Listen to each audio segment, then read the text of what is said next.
নমস্কার বন্ধুরা, শ্রাবন্তী রান্নাঘর অ্যান্ড ব্লগ চ্যানেলে সকলকে স্বাগত। বন্ধুরা, আমি আজকে একটি দক্ষিণ ভারতীয় রেসিপি নিয়ে চলে এসেছি। এই রেসিপিটি হলো ইডলি। ইডলি ধোসা আমরা অনেকেই তো খুবই পছন্দ করি। খুব সহজেই বাড়িতে কিভাবে আমরা ইডলি বানিয়ে নিচ্ছি দেখা যাক। ইডলি বানানোর জন্য কড়াইয়ের ডাল বা বিউলির ডাল প্রায় 6 থেকে 7 ঘন্টা ভিজিয়ে রেখেছিলাম।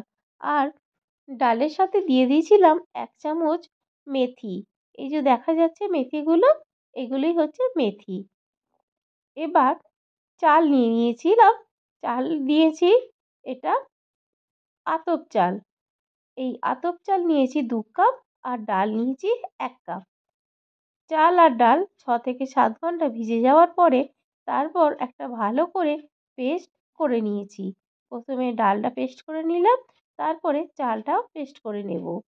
চাল আর ডাল ভালো করে পেস্ট হয়ে গেছে। এবার একটি পাত্রে দুটো একসঙ্গে মিশিয়ে নেব, নিয়ে ওভারনাইট রেখে দেব। আপনারা যদি সকালের দিকে এটা পেস্ট করেন তাহলে সারাদিন 6 থেকে 7 ঘন্টা বা 8 ঘন্টা এটা রেখে দিতে হবে। আমি ওভারনাইট রেখে দিয়েছিলাম, তারপরে আমি সকালবেলা ইডলিগুলো বানিয়েছিলাম। তারপরে সকালবেলা ওভারনাইট রাখার পরে এই চাল আর ডালের পেস্টটার সঙ্গে দিয়ে দিলাম স্বাদ অনুযায়ী লবণ। লবণটা দিয়ে দিলাম প্রায় 1.5 চামচের মতো। এবার দিয়ে দিচ্ছি বেকিং পাউডার। আমি এখানে ছোটো চামচের 1 চামচ বেকিং পাউডার দিয়ে দিলাম। এবার ভালো করে মিশিয়ে নেব। আর এই ব্যাটারের ঘনত্বটা কিন্তু অনেকটাই মোটা আছে, তাই একটু জল এখানে ব্যবহার করব। প্রায় 1/2 কাপের পরিমাপে জল দিয়ে একটু পাতলা করে নেব, আর বেশি দেব না। এবার আমি ভালো করে মিশিয়ে নিয়ে আমি এর ঘনত্বটা আপনাদের দেখাবো। খুব সুন্দর করে মিশিয়ে নিলাম। এবার আমি দিয়ে দিচ্ছি সামান্য একটু সাদা তেল। তেলটাও ভালো করে মিশিয়ে নিচ্ছি। দেখুন এর ঘনত্বটা কেমন হয়েছে। এই রকম পর্যায়ে এসেছে। এবার আমি একটা ইডলি স্ট্যান্ড নিয়েছি। এই স্ট্যান্ডটাতে প্রথমে তেল ব্রাশ করে নেব। তারপরে এক হাতা করে ব্যাটার আমি দিয়ে দেব। স্ট্যান্ডগুলোতে আমি তেল মাখিয়ে নিলাম, ব্রাশ করে নিলাম। এবার ওই ব্যাটার থেকে কিন্তু এক হাতা করে ব্যাটার দিয়ে তারপরে ইডলিগুলো বানিয়ে নেব।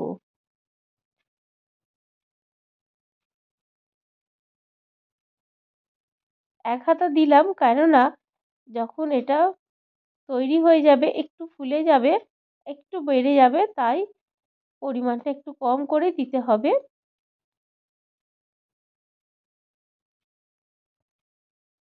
প্রত্যেক মোল্ডের মধ্যে দেয়া হয়ে গেছে। এবার স্ট্যান্ডটা সাজিয়ে নেব।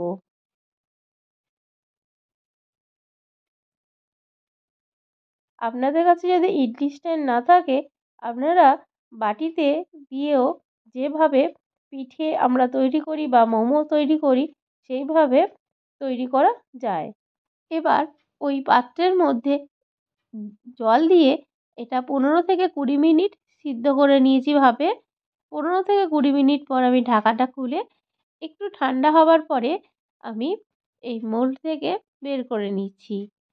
একটি চামচের সাহায্যে খুব সুন্দর করে কিন্তু ইডলিগুলো উঠে এলো। দেখুন কতটা সুন্দর হয়েছে, আর কেমন ফুলেছে, আর নরমও হয়েছিল। খুব সুন্দর করে কিন্তু প্রত্যেকটা ইডলি উঠে যাচ্ছে।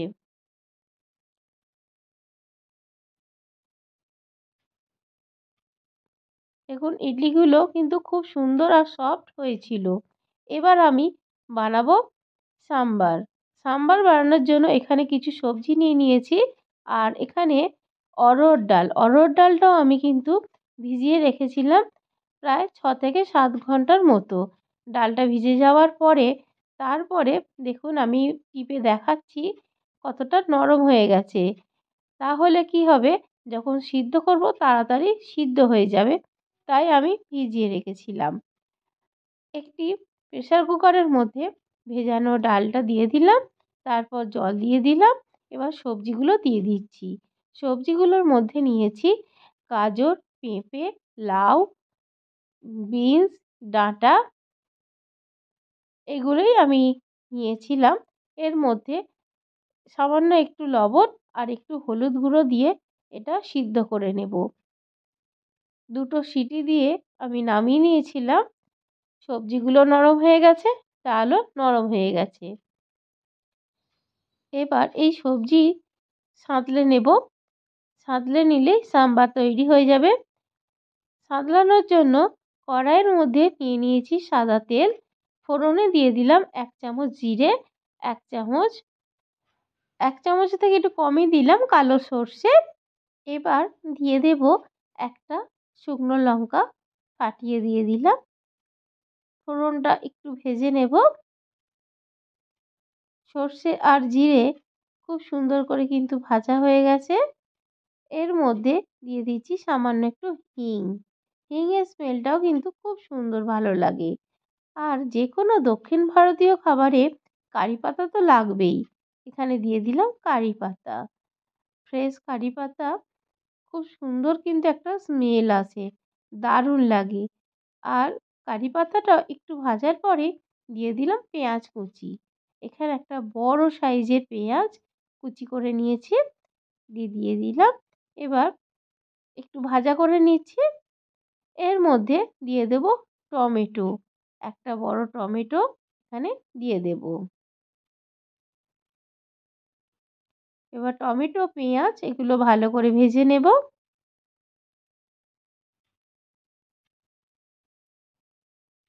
টমেটো, পেঁয়াজ খুব সুন্দর করে ভাজা হয়ে গেছে। কারি পাতাগুলো খুব সুন্দর করে ভাজা হয়ে গেছে।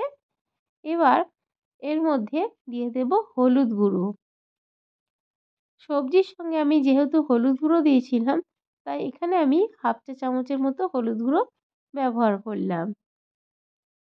এবার যে সবজি আমি সিদ্ধ করেছিলাম, ডাল, সবজি, ওগুলো দিয়ে দিচ্ছি।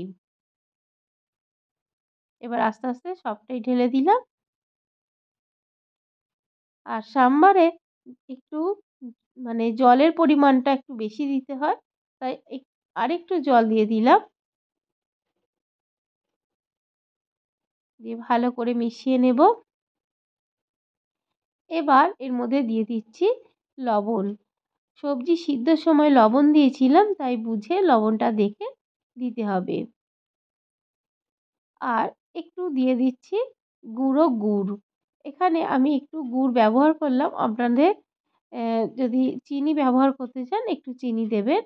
আর সাম্বার মশলা দিয়ে দিচ্ছি 2 চামচ। আমি এখানে দোকানের কেনা সাম্বার মশলাই ব্যবহার করলাম।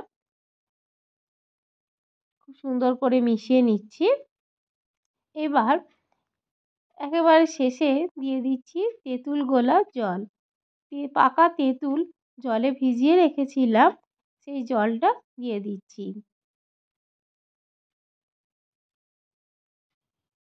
সাম্বারের টেস্টটা কিন্তু খুব ভালো লাগে। টক, মিষ্টি দারুণ লাগে। আর সবজিও আছে, বাচ্চাদের পক্ষেও কিন্তু খুবই উপকারী। এবার বানাবো বাদামের চাটনি। বাদামের চাটনি বানানোর জন্য কড়াইয়ের মধ্যে সাদা তেল দিয়ে তারপরে বাদাম আর দিয়ে দিচ্ছি ছোলার ডাল। ছোলার ডাল আর বাদামটা একটু ভেজে নেব। এর মধ্যে দিয়ে দিচ্ছি কিছু কারি পাতা। কারি পাতাগুলো বাদাম আর ছোলার ডালের সঙ্গে ভেজে নিচ্ছি। আর এর মধ্যে দিয়ে দেবো একটা কাঁচা লঙ্কা। ঝালটা আপনাদের পছন্দ মতো দেবেন। এটা ভাজা হয়ে গেছে, একটা কাঁচা লঙ্কা দিয়ে দিলাম। আর ভালো করে ঠান্ডা হবার পরে এটা একটা পেস্ট বানিয়ে নেব। ঠান্ডা করে নেব। হয়ে গেছে, গ্যাসের ফ্লেমটা বন্ধ করে দিচ্ছি। ঠান্ডা হবার পরে আমি একটা মিক্সির জারের মধ্যে নিয়ে নিয়েছি। আর এর মধ্যে দিয়ে দিচ্ছি অল্প একটু পোস্ত। অল্প জল দিয়ে একটা ভালো করে পেস্ট বানিয়ে নেব। এবার পেস্টটা বানানো হয়ে যাওয়ার পরে একটি পাত্রে নিয়ে নিলাম। এর মধ্যে এবার দেব তড়কা দেব। তড়কাটা কীভাবে দেব? একটা ফোড়ন বানাবো।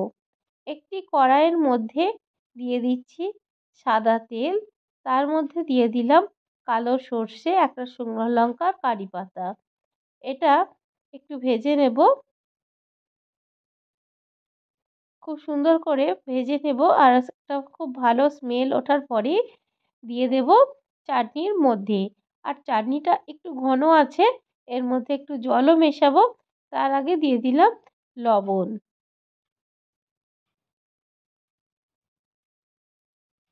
আর একটু জল দিয়ে দিচ্ছি, দিয়ে ভালো করে মিশিয়ে নেব।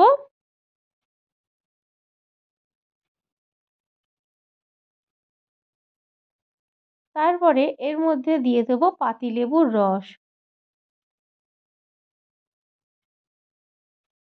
পাতিলেবুর রসটাও দিয়ে দিলাম, দিয়ে আবারও মিশিয়ে নিচ্ছি। খুব সুন্দর করে মেশানো হয়ে গেছে। এবার যে ফোড়নটা বানিয়ে রেখেছিলাম সেটা এর মধ্যে দিয়ে ভালো করে মিশিয়ে নিলেই তৈরি হয়ে যাবে বাদামের চাটনি। আর এই যে তড়কাটা দিচ্ছি, এর স্মেলটাই কিন্তু চাটনিতে দারুণ লাগে। ইডলি বা ধোসার সাথে এই চাটনি সাম্বার দারুণ লাগে খেতে। তো চাটনিটা বানানো হয়ে গেল। এটা এবার চামচের সাহায্যে একটু ভালো করে মিশিয়ে নেব।